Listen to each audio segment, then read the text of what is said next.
Hey guys, आपका स्वागत है हमारे चैनल ज्ञान अकेडमी पर। फ्रेंड्स, हम लेकर आए हैं एनवायरनमेंट की घटना चक्र, जिसमें हम पढ़ रहे हैं वन एवं उसके प्रकार। इसका हम डिटेल पढ़ चुके थे। अब हमें इसका क्वेश्चन करना था। सेकंड क्वेश्चन तक हो गया था। आइए क्वेश्चन नंबर 3 से स्टार्ट करते हैं। निम्नलिखित राज्यों पर विचार कीजिए। अरुणाचल प्रदेश, हिमाचल प्रदेश, मिजोरम। उपर्युक्त राज्यों में से किसमें उष्णकटिबंधीय आर्द्र सदापर्णी वन होते हैं? केवल एक में, केवल 2-3 में, केवल 1-2-3 में और केवल 1 और 3 में। तो इसका आंसर हो जाएगा आपका सी, 1 और 3। आइए इसका डिटेल करते हैं। उष्णकटिबंधीय आर्द्र सदाबहार वन ऐसे क्षेत्रों में पाए जाते हैं जहां वर्षा 200 से 300 सेंटीमीटर के बीच होती है, जैसे पश्चिमी घाट। और दिए गए राज्यों में अरुणाचल प्रदेश एवं मिजोरम में उष्णकटिबंधीय आर्द्र सदाबहार वन पाए जाते हैं, जबकि हिमाचल प्रदेश में मुख्यतः उष्णकटिबंधीय नम पर्णपाती वन, उष्णकटिबंधीय शुष्क पर्णपाती वन आदि वन पाए जाते हैं। तो आपका उष्णकटिबंधीय सदाबहार वन कहाँ पाए जाते हैं? तो पश्चिमी घाट, अरुणाचल प्रदेश और मिजोरम में। क्वेश्चन नंबर है 4। निम्नलिखित में से किस प्रकार के वनों में अधिकतम पादप विविधता पाई जाती है? उष्णकटिबंधीय आर्द्र पतझड़ वन, उपोष्णकटिबंधीय पर्वतीय वन, शीतोष्ण आर्द्र वन और उष्णकटिबंधीय सदाबहार वन। तो इसका आंसर हो जाएगा आपका डी ऑप्शन सही है कि कहाँ सबसे ज़्यादा पादप विविधता पाई जाती है। तो उष्णकटिबंधीय सदाबहार वन में सबसे अधिक पादप विविधता पाई जाती है। एक्सप्लेनेशन देख लेते हैं। उष्णकटिबंधीय सदाबहार वन बायोम में पादपों की सर्वाधिक प्रजातियां पाई जाती हैं। यद्यपि इस बायोम के सभी क्षेत्र में पौधों का जीवन रूप तथा उनकी संरचना में समता पाई जाती है। उनके पादप प्रजातियों के संगठन में पर्याप्त विषमता मिलती है। यह बायोम पादप तथा प्राणियों के विकास तथा वृद्धि के लिए अनुकूलतम दशाएं प्रदान करता है, क्योंकि इसमें वर्ष भर उच्च वर्षा तथा तापमान होता है। क्वेश्चन नंबर है 5। पेड़ पौधों एवं जीव जंतुओं की सर्वाधिक विशेषता है कहाँ पाई जाती है? विशेषता शीतोष्णकटिबंधीय पर्णपाती वन, उष्णकटिबंधीय आर्द्र वन, सवाना, शीतोष्णकटिबंधीय घास के मैदान। तो इसका आंसर हो जाएगा आपका बी, उष्णकटिबंधीय आर्द्र वन में पेड़ पौधों एवं जीव जंतुओं की सर्वाधिक विविधता पाई जाती है। नेक्स्ट क्वेश्चन है हमारा 6। निम्नलिखित में से किस पारिस्थितिकी तंत्र में पौधों का जैविक पदार्थ अधिकतम होता है? उष्णकटिबंधीय पतझड़ वन, उष्णकटिबंधीय वर्षा वन, शीतोष्ण पतझड़ वन, रेगिस्तानी झाड़ियाँ। तो इसका आंसर हो जाएगा आपका बी, उष्णकटिबंधीय वर्षा वन में सबसे अधिक पारिस्थितिक तंत्र में भौतिक जैविक विविधता सबसे अधिक पाई जाती है। डिटेल करते हैं इसको। उष्णकटिबंधीय वर्षा वन यह बायोम जो है भूमध्य रेखा के निकट 10 डिग्री नॉर्थ से लेके 10 डिग्री साउथ तक, ये हमारा 0 डिग्री है। 0 डिग्री के यहाँ नॉर्थ में 10 डिग्री हम लेते हैं और 10 डिग्री जो है साउथ में लेते हैं। तो यहाँ पे सबसे कौन से वो पाए जाते हैं? तो उष्णकटिबंधीय वर्षा वन यहाँ पाए जाते हैं। देखते हैं। यह विश्व का सबसे बड़ा बायोम है जो पृथ्वी के धरातल पर लगभग 8% भाग घेरे हुए। तो कितना प्रतिशत भाग घेरे हुए? तो 8%। यह बायोम पृथ्वी के आधे से अधिक वनस्पति जात तथा प्राणी जात को संजोए हुए हैं। यहाँ वर्षा पूरे वर्ष होती रहती है। अधिक तापमान भी अधिक होती है। आर्द्रता भी अधिक होने के कारण चौड़ी पत्ती वाले सदाबहार वृक्ष उगते हैं, जिनकी विशिष्ट स्तरण होता है। वनस्पति जीवन में इतनी विविधता पाई जाती है कि 1 हेक्टेयर भूमि पर वृक्षों की लगभग 200 से अधिक प्रजातियां देखी जा सकती हैं। प्रकाश पाने की होड़ में वृक्षों और पौधों पर चढ़ती बेलें आपस में गुंथकर फंदा जैसा बनाती हैं। इन बेलों को कठहलता या लियाना कहते हैं। सभी ज्ञात कीटों की प्रजातियों में से लगभग 70 से 80% उष्णकटिबंधीय वर्षा वाले वनों में ही कीट पाए जाते हैं। पशु जीवन का बाहुल्य है और उसमें काफ़ी भिन्नता भी है। इनमें भूमि पर तथा वृक्षों पर रहने वाले दोनों जीव शामिल हैं। क्वेश्चन नंबर है नेक्स्ट, भारत में निम्नलिखित में से किस एक वन प्रारूप में सागौन या टीक एक प्रभावी वृक्ष स्पीशीज है? उष्णकटिबंधीय आर्द्र पर्णपाती वन, उष्णकटिबंधीय वर्षा वन, उष्णकटिबंधीय कटीली झाड़ी वन, घास स्थल युक्त शीतोष्ण वन। तो इसका आंसर है आपका ए, उष्णकटिबंधीय आर्द्र पर्णपाती वन में ही सागौन के वृक्ष मिलते हैं, जिसे हम टीक के वृक्ष भी कहते हैं। उष्णकटिबंधीय आर्द्र पर्णपाती वन ऐसे क्षेत्रों में पाए जाते हैं जहां वर्षा जो है 100 सेंटीमीटर से 200 सेंटीमीटर के मध्य होती है। इन वनों में सागौन प्रधान वृक्ष है, मतलब सागौन जो है सबसे अधिक पाया जाता है। यहाँ बांस, शीशम, चंदन आदि मतलब इत्यादि अन्य व्यावसायिक रूप से महत्वपूर्ण वृक्ष पाए जाते हैं। क्वेश्चन नंबर 8, भारत के किस राज्य में सागौन के वन क्षेत्र हैं जो है सर्वाधिक हैं? झारखंड, आंध्र प्रदेश, उत्तराखंड, एमपी। तो इसका आंसर हो जाएगा आपका डी, एमपी में जो है सर्वाधिक वन क्षेत्र पाए जाते हैं। भारत वन स्थिति रिपोर्ट 2019 के अनुसार मध्य प्रदेश में सागौन का सर्वाधिक वन क्षेत्र 29.54% था। भारत वन स्थिति रिपोर्ट 2021 के अनुसार मध्य प्रदेश में सर्वाधिक सागौन के वन क्षेत्र पाए जाते हैं, जो कितने प्रतिशत हैं? तो 29.79%। क्वेश्चन नंबर 9, भारत में मैंग्रोव या ज्वारी वन वनस्पति मुख्यतः पाई जाती है। मालाबार तट, सुंदरवन, कच्छ करण, दंडकारण्य। तो इसका आंसर हो जाएगा आपका बी, सुंदरवन। ज्वारी वन डेल्टा प्रदेशों तथा समुद्र के ज्वार वाले भागों में होते हैं। इन्हें मैंग्रोव वनस्पति के नाम से भी जाना जाता है। मैंग्रोव वनस्पति का सर्वाधिक क्षेत्र जो है सुंदरवन डेल्टा में पाया जाता है। यहाँ के वनों को सुंदरी वृक्ष से विशेष रूप से उल्लेखनीय। यहाँ के वन जो हैं उनमें सबसे ज़्यादा कौन से वृक्ष हैं? तो सुंदरी नाम के वृक्ष सबसे अधिक हैं। इसी के नाम पर यहाँ का नाम भी पड़ा है। भारत के निम्न स्थानों में से कौन सा स्थान मैंग्रोव वनस्पति के लिए प्रसिद्ध है? काजीरंगा, साइलेंट वैली, सुंदरवन, हिमालय की तराई। तो इसका आंसर है सी, सुंदरवन। वाणिज्यिक दृष्टि से लाभप्रद वृक्षों की एक पादप कृषि की अनुपम प्राकृतिक छटा को नष्ट कर रही है। इमारती लकड़ी का विचार शून्य दोहन, ताड़ रोपण के लिए विशाल भूखंडों का निर्वनीकरण, मैंग्रोव का विनाश, आदिवासियों द्वारा लकड़ी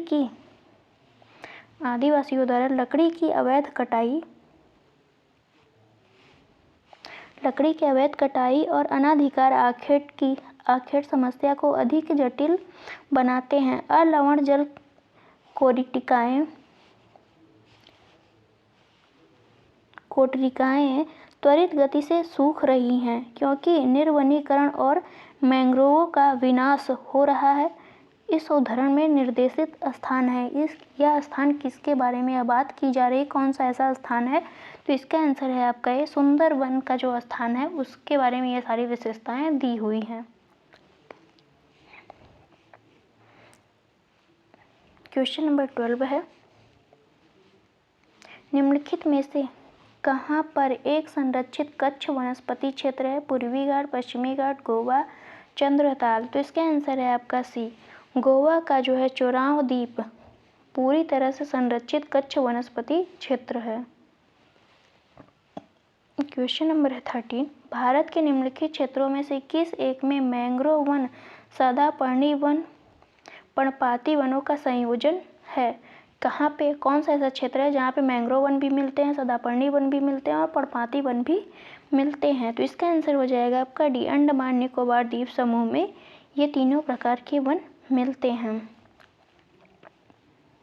एक्सप्लेनेशन देख लेते हैं। अंडमान एवं निकोबार द्वीप समूह में मैंग्रोव वन, सदापर्णी वन और पर्णपाती वन तीनों ही पाए जाते हैं। भारत वन स्थिति रिपोर्ट 2021 के अनुसार देश में कुल मैंग्रोव कवर जो है कितना है? 4,992 वर्ग किलोमीटर है, जो देश के कुल भौगोलिक क्षेत्रफल का 0.15% है। देश के सर्वाधिक मैंग्रोव आच्छादित राज्य या यूटी जो है पश्चिम बंगाल में सबसे अधिक मैंग्रोव पाए जाते हैं। उसके बाद आपका गुजरात का स्थान है, फिर है अंडमान निकोबार का, उसके सबसे लास्ट है आपका आंध्र प्रदेश का है। नेक्स्ट क्वेश्चन,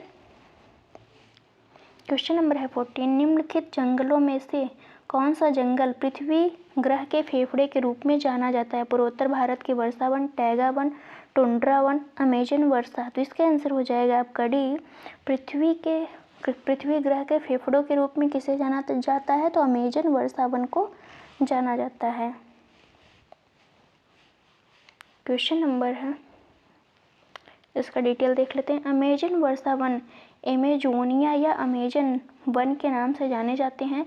ये चौड़ी पत्तियों वाले नमी युक्त वन हैं जो दक्षिण अमेरिका के अमेजन बेसिन के एक बड़े भूभाग पर फैले हैं।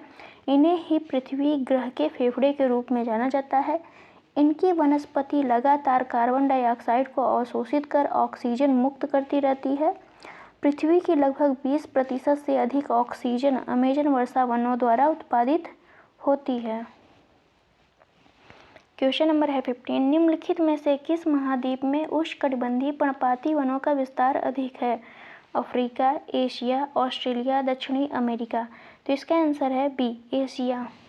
उष्णकटिबंधीय पर्णपाती वनों को मानसूनी वन भी कहते हैं। यह साधारणतः भारत, म्यांमार, थाईलैंड, दक्षिण पूर्वी एशिया के अन्य भागों में पाए जाते हैं। इन वनों में उगने वाले वृक्ष जो हैं चौड़ी पत्ती वाले पर्णपाती होते हैं। क्वेश्चन नंबर है 16। समाचारों में कभी कभी दिखाई देने वाले रेड सैंडर्स या लाल चंदन के संदर्भ में निम्नलिखित कथनों पर विचार करें। रेड सैंडर्स को हम क्या कहते हैं? लाल चंदन भी कहते हैं।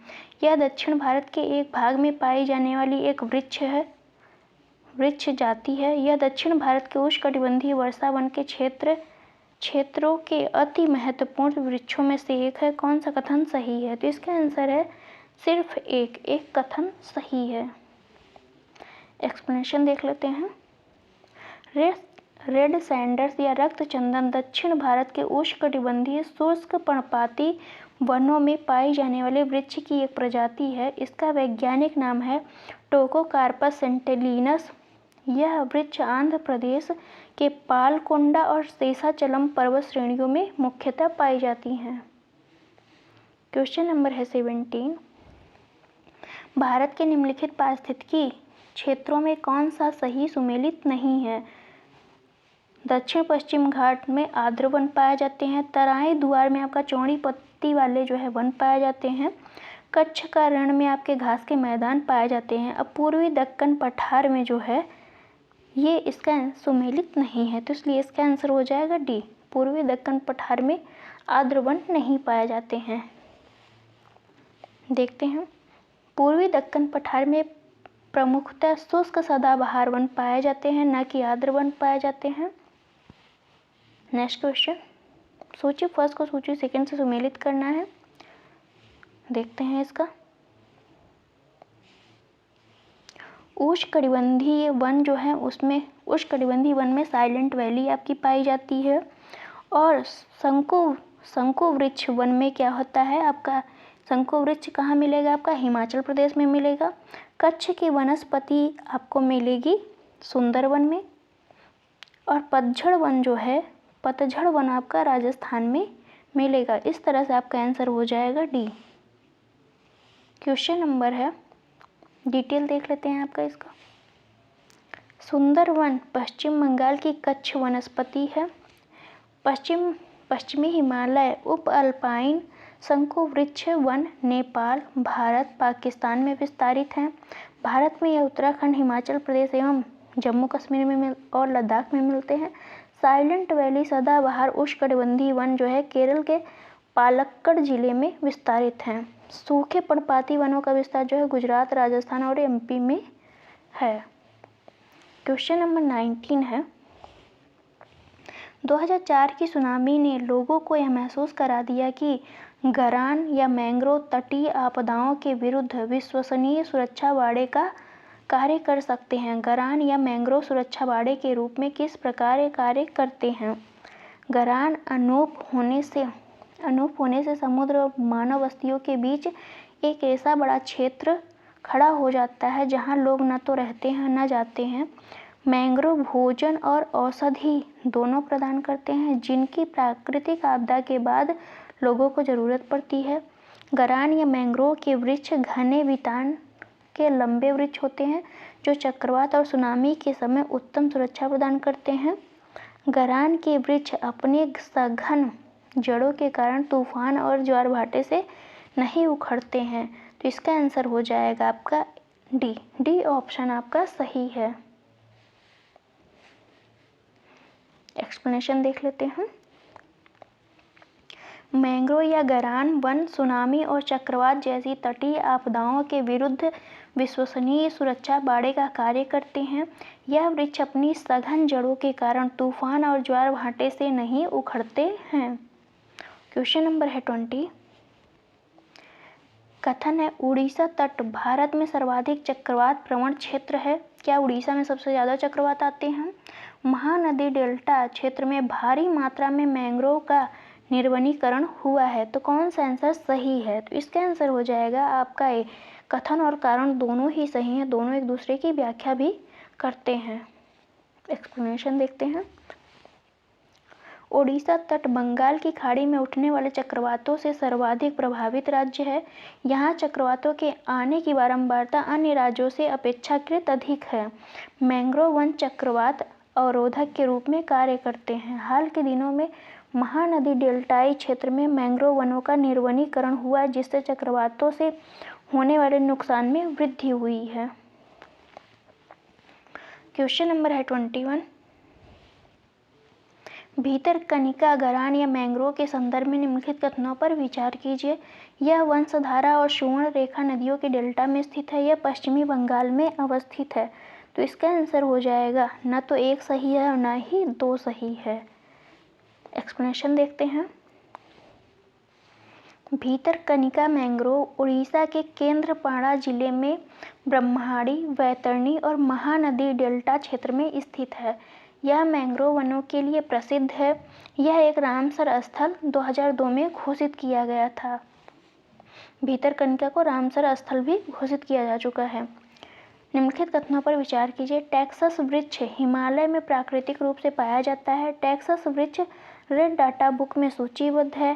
टेक्सास वृक्ष से टैक्साल नामक औषधि प्राप्त की जाती है, जो पार्किंसन रोग के विरुद्ध प्रभावी है। कौन सा कथन सही है?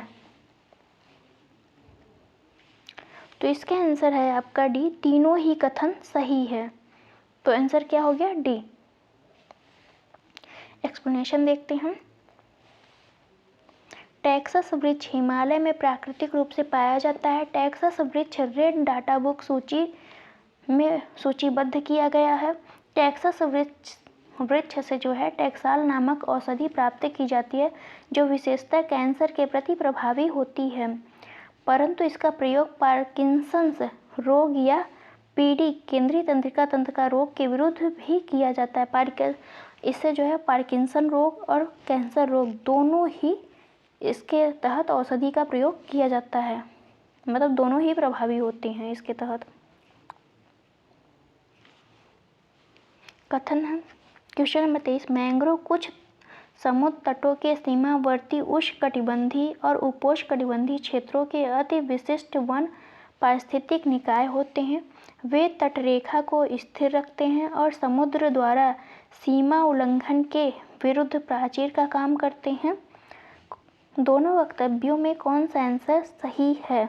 तो इसका आंसर है आपका ए और आर दोनों ही सही हैं, दोनों एक दूसरे की व्याख्या भी करते हैं। एक्सप्लेनेशन देखते हैं।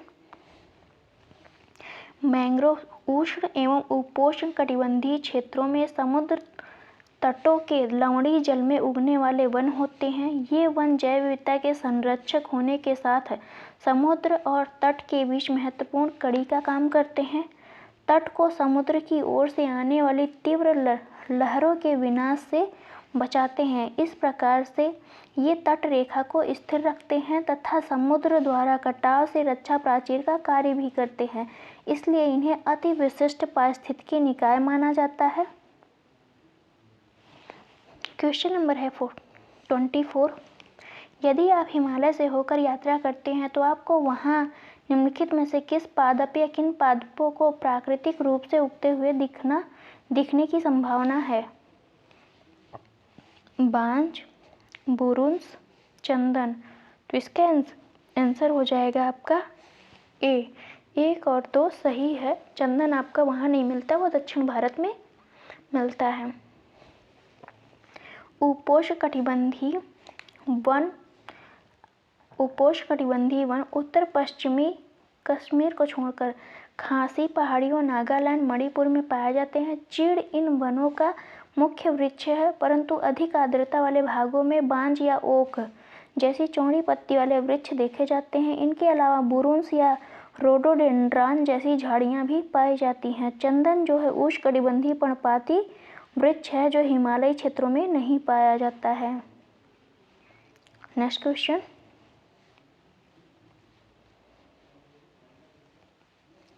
अब फ्रेंड्स हमारा आ गया नया चैप्टर, देखते हैं हम इसको। वनों से लाभों एवं वनों के उपयोग। अब हम क्या पढ़ेंगे? वनों से लाभ क्या है और वनों का उपयोग क्या है। स्टार्ट करते हैं। विकास के चरण के आधार पर प्राकृतिक संसाधनों को निम्न समूहों में विभाजित किया गया है। संभाव्य संसाधन पोटेंशियल रिसोर्स, वास्तविक संसाधन एक्चुअल रिसोर्स, आरक्षित संसाधन रिजर्व रिसोर्स, स्टॉक संसाधन जो है स्टॉक रिसोर्स। संभाव्य संसाधन वे हैं जो एक क्षेत्र में स्थित हैं तथा भविष्य में भी प्रयोग में लाए जा सकते हैं, जबकि वास्तविक मतलब संभाव्य क्या है कि अभी इनकी संभावना है, ये इस क्षेत्र में तो स्थित हैं लेकिन अभी हम लोग इनका दोहन नहीं कर पा रहे हैं। वास्तविक संसाधन क्या है? वे जिनका सर्वेक्षण किया गया है तथा उनकी मात्रा एवं गुणवत्ता का पता लगाया गया है और जिनका वर्तमान समय में प्रयोग किया जा रहा है। वास्तविक संसाधन वो है जिनकी हमने शुरुआत कर चुके हैं, दोहन की शुरुआत कर चुके हैं। किसी वास्तविक संसाधन का विकास उपलब्ध प्रौद्योगिकी तथा लागत पर निर्भर करता है कि हमारे पास टेक्नोलॉजी अगर अच्छी होगी तभी तो हम जब ज़मीन में धंसे हुए संसाधन है उसकी हम उपयोग कर सकेंगे। जैसे हिमालयी क्षेत्र में बहुत संसाधन है लेकिन हम उसका दोहन नहीं कर पा रहे हैं टेक्नोलॉजी की वजह से, कि हमारे पास बहुत अच्छी टेक्नोलॉजी नहीं है। वहीं दूसरी ओर नवीकरणीय संसाधन वे होते हैं जो एक बार उपयोग होने के बाद पुनः उपयोग में लाए जा सकते हैं। उसे हम क्या कहते हैं? नवीकरणीय संसाधन। एक बार प्रयोग करने के बाद हम उसका दोबारा प्रयोग कर सकते हैं, उसे कहते हैं नवीकरणीय संसाधन। वन एक नवीकरणीय संसाधन है क्योंकि इनके एक बार संपोषित दोहन के बाद पुनः दोहन किया जा सकता है। वन जो है नवीकरणीय संसाधन है। वनों से पर्यावरण की गुणवत्ता बढ़ती है क्योंकि वन पर्यावरण से कार्बन डाइऑक्साइड का अवशोषण कर लेते हैं और ऑक्सीजन मुक्त करते हैं। पेड़ पौधे क्या करते हैं? अपना भोजन बनाने के लिए कार्बन डाइऑक्साइड वायुमंडल से ग्रहण करते हैं प्लस सूर्य के प्रकाश की उपस्थिति में, और ज़मीन से कुछ पोषक तत्वों को लेते हैं तो अपना खाना बनाते हैं। खाना बनाने के बाद जो कुछ बचता है वो क्या बचता है? आपका ऑक्सीजन वो बाहर निकाल देते हैं। यही बात ये कह रहा है। वनों से प्राप्त होने वाली सेवाएं कौन कौन सी हैं? तो उत्पादक क्रियाएं, सांस्कृतिक लाभ, विनिमयकारी क्रियाएं और सुरक्षात्मक क्रियाएं, ये सभी चीज़ें हमें वनों से प्राप्त होती हैं। देखते हैं।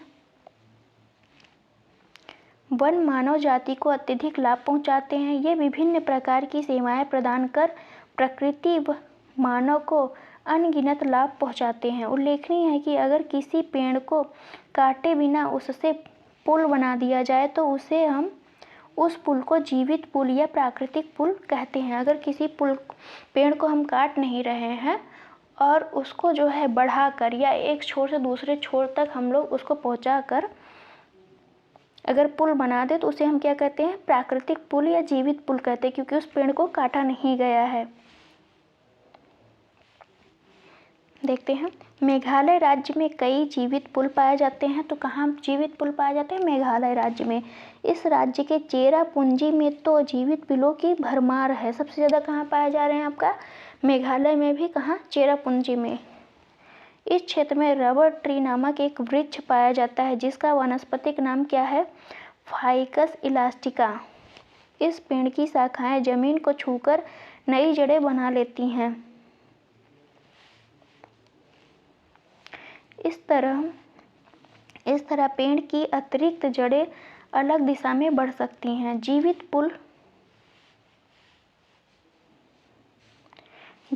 पुल बनाने के लिए नदी के किनारे के पेड़ों की जड़ों को नदी के दूसरे किनारे की दिशा में बढ़ाने के प्रयास किए जाते हैं। इस तरह कई पेड़ों की जड़ें मिलाकर एक पुल का निर्माण किया जाता है। एल्यूमीनियम को इसके पर्यावरणीय हितैषी स्वरूप और नवीकरणीय योग्य होने के कारण हरी धातु कहा जाता है। एल्यूमीनियम को क्या कहा जाता है? तो हरी धातु कहा जाता है। ऐसा इसलिए क्योंकि एल्यूमीनियम को पुनर्चक्रित करने से यह एल्यूमीनियम का उत्पादन करने के लिए आवश्यक ऊर्जा लगभग 95% बचाता है। उल्लेखनीय है कि वर्तमान समय में वन मंत्रालय द्वारा पूरा नाम पर्यावरण, वन और जलवायु परिवर्तन मंत्रालय कर दिया गया है। वन मंत्रालय का जो पूरा नाम है क्या कर दिया गया है? पर्यावरण, वन और जलवायु परिवर्तन मंत्रालय कर दिया गया है। क्वेश्चन नंबर है हमारा फर्स्ट, वन नवीकरणीय संसाधन है, ये पर्यावरण की गुणवत्ता को बढ़ाते हैं। सही कूट का चयन कीजिए। तो इसका आंसर हो जाएगा आपका भी ए और आर दोनों ही सही हैं, लेकिन दोनों एक दूसरे की व्याख्या नहीं करते हैं। एक्सप्लेनेशन देखते हैं। नवीकरणीय संसाधन वे होते हैं जो एक बार उपयोग होने के बाद पुनः उपयोग में लाए जा सकते हैं। अतः वन एक नवीकरणीय संसाधन है क्योंकि एक बार संपोषित दोहन के बाद पुनः दोहन किया जा सकता है वनों से। निश्चित रूप से कहा जा सकता है कि वनों से पर्यावरण की गुणवत्ता बढ़ती है क्योंकि वन पर्यावरण से कार्बन डाइऑक्साइड का अवशोषण कर ऑक्सीजन मुक्त करते हैं। क्वेश्चन नंबर है सेकंड,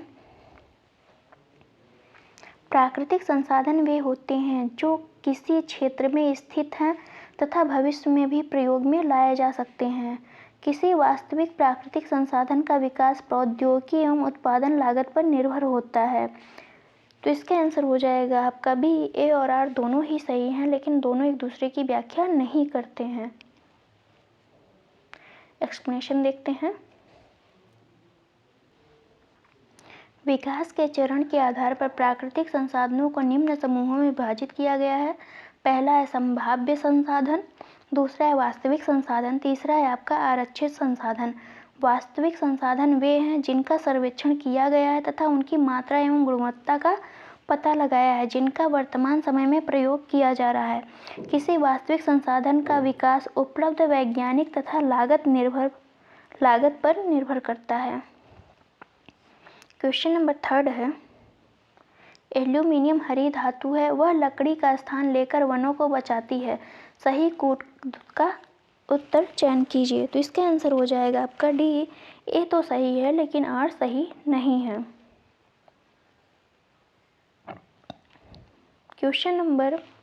एक्सप्लेनेशन देखते हैं। एल्यूमीनियम को इसके पर्यावरणीय हितैषी स्वरूप और नवीकरणीय योग्य होने के कारण इसे क्या कहा जाता है? हरी धातु कहा जाता है। एल्यूमीनियम का लकड़ी के स्थान पर प्रयोग नगण्य ही होता है। एल्यूमीनियम को हरी धातु इसलिए कहा जाता है क्योंकि यह नवीकरणीय योग्य हो जाने वाले गुण के कारण यह पुनः उत्पादन की क्रिया में ऊर्जा की काफ़ी बचत करता है। क्वेश्चन नंबर है 4, भारत के एक विशेष क्षेत्र में स्थानीय लोग जीवित वृक्षों की जड़ों का अनुवर्धन कर इन्हें जलधारा के आर पार सुदृढ़ पुलों में रूपांतरित कर देते हैं। जैसे जैसे समय गुजरता है ये पुल और अधिक मजबूत हो जाते हैं। ये अनोखे जीवित जड़ पुल कहाँ पाए जाते हैं? मेघालय, हिमाचल प्रदेश, झारखंड, तमिलनाडु। तो इसका आंसर हो जाएगा आपका ए, मेघालय में पाया जाता है। मेघालय में भी कहाँ? चेरापूंजी में पाए जाते हैं। नेक्स्ट चैप्टर है हमारा वनोन्मूलन एवं उसके प्रभाव। इसको हम पढ़ेंगे नेक्स्ट वीडियो में। Thank you for watching friends.